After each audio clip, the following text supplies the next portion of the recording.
आपण माने चिंता करंतु ये जो नवीन सरकार आमर ये पांडियान सार को पुरई ये माइप को साड़ी दे ये जो नाटक ये चलई ताने ओडिशा आउ कम दिन भीतर ध्वंस हवा काम नवीन बाबू तो ध्वंस हे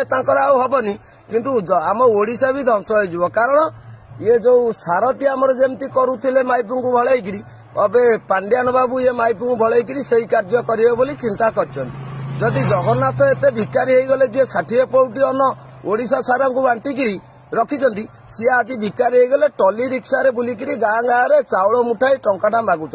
ये नीलज को शरम नहीं कि ये स्त्री लोक कौन आुआ से कथा तो छाड़ आपण मैंने चिंता करूँ जगन्नाथ आज असहाय भिक मागिले आ समय बहु कम दिन जहाँ मालिका लिखी से हम किंतु नवीन बाबूर भी शेष समय आसीगला जयंती सारथी जगन्नाथ तुलसी चढ़ी धरा पड़ा नवीन बाबू धरा पड़े सहित आमर जो आई तेलेंगाना रु पांडियान बाबू से भी धरा पड़े कम समय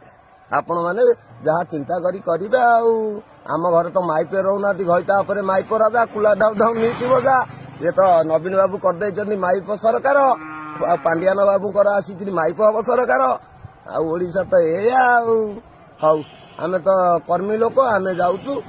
आम एति आम वक्तव्य शेष करूँ आपण मैंने चिंता कर देखिए रथ बुलूची जगन्नाथ